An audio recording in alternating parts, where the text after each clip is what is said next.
Hello, good evening and welcome to the program. Joining us this evening on News First is the cricketing legend Sayin Bodham, who's in Sri Lanka to undertake a walk from Kilinochchi all the way down to Seagam. Sayin, thank you very much for speaking to News First. You're going to stay here in Sri Lanka. Sayin, you're in the game of cricket, you're recognized widely as a man who's changed the face of the game, who's been somewhat of a game changer.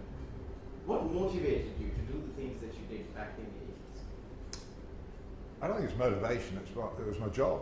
I'm a professional cricketer and I played, and I was in the right time in the right place. And I think the biggest self-belief, I think, is the most important thing.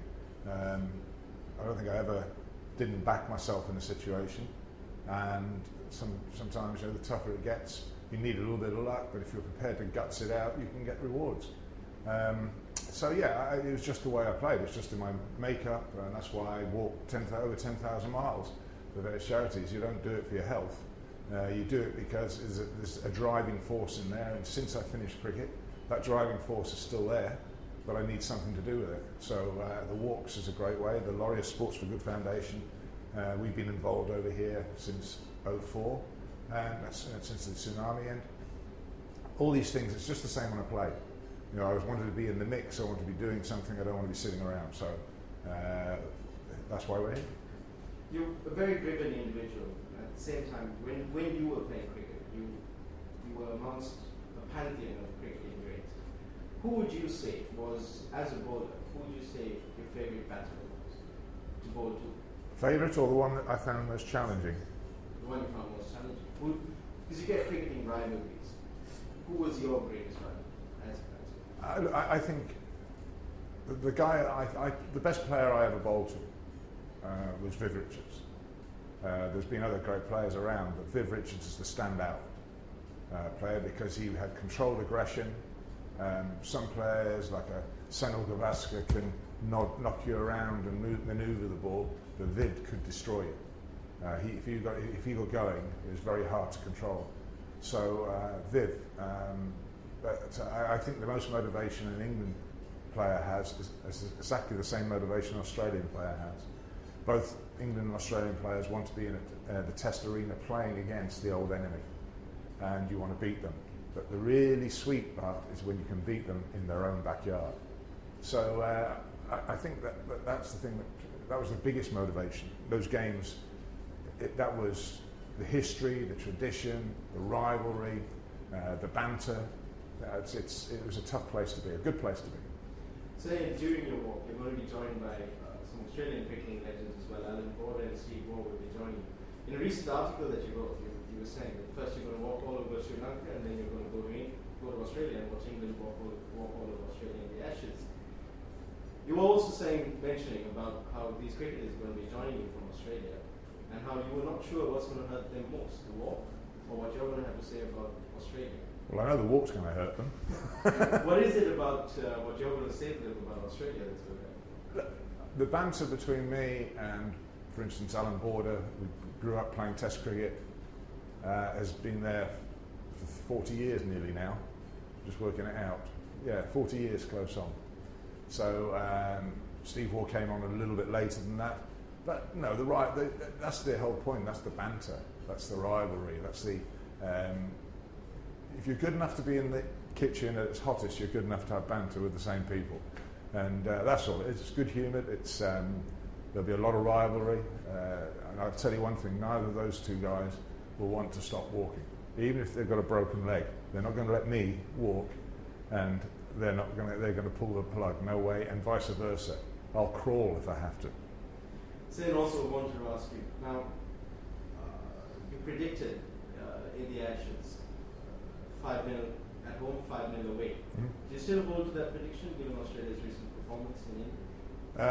I don't. Well, they were saved twice in England by the rain. Otherwise, it would have been 5-0. We then go down to Australia. I look at the two teams and I think, well, how can Australia beat that England team? The only people that can beat the England team are themselves if they don't perform.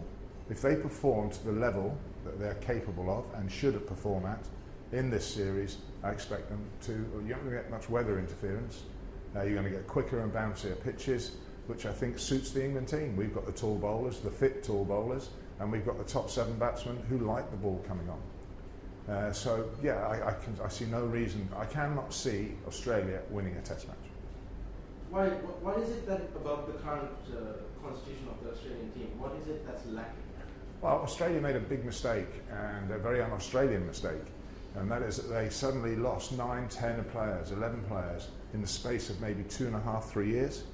Well, they don't do that. In the past, I remember when Mark Waugh got pushed out of the side, he could have still played for another 18 months, 2 years, easily, in my opinion. But they say, no, we're not going to leave ourselves exposed. We're 2 or 3 players going out in the middle order. So he went out of the side, and I think it was Damien Martin, I think they brought in at that time, or Greg Blewett maybe. But they brought those guys in because they didn't want to leave themselves exposed. And what happened was you had such great players. Gilchrist, Waugh, Warne, Glenn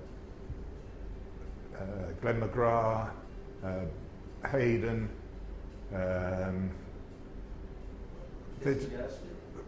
You go through, it was about 10 of them that went, all within that small period. And you know, Lanka, you can't replace these guys overnight.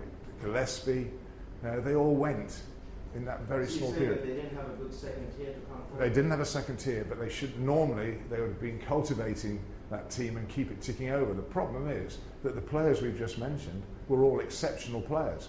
So it takes a very, very brave selector to walk in and say to Adam Gilchrist, look, you've done really well. I know you can play for another 2 years, but I'm afraid you're going to have to go because we want to bring someone in. It isn't going to happen. You're not going to kick Gilchrist out. You're not going to take Warne out. So they had what was their blessing at the time when they had a side that dominated for all those years. The problem is that side grew up together and also disbanded together, and very, very difficult to replace. And that's the problem they've got now, and that's what they're trying to do. And they're trying to bring this team on. They will get better. They will get better over the next 2-3 years, but they're not going to get better in 2 or 3 months. So you're saying that you don't foresee Australia winning a Test in the next... I don't see them against England. Against England? Yeah. Against the current English makeup. Moving on, Sri Lanka, ever since the 96 World Cup, Sri Lanka has been in 2 World Cup finals and is slowly gaining a reputation of being chokers. Would you say that reputation is deserved? Is Sri Lanka like the new South Africa? Are we the new chokers? No, I don't think so. I think if you think back to, I think about the game in Mumbai when Dhoni's innings, what he's capable of doing that was a little bit like what Viv Richards can do. And Dhoni had his day. He put himself up the order and smashed it to all parts. One of the great innings in one-day cricket. You can't legislate for that. I actually thought Sri Lanka had done enough to win the game. Particularly when they got a couple of wickets early on. I thought, here we go. Dhoni came to the crease. I thought, well, if this goes wrong, then Sri Lanka, it's theirs for taking. But it didn't go wrong, and Dhoni had played out of his skin. So, no, I don't think so at all. You've got too many good players for that, and experienced players. Kumar, Mahela, these guys, you know, if you look at the teams, and Xanath when he was playing, Murli, you know, Chamindavas, you know, there's so many good players over the years. No, I think the only thing that scares me a little bit with Sri Lankan cricket, and I think it's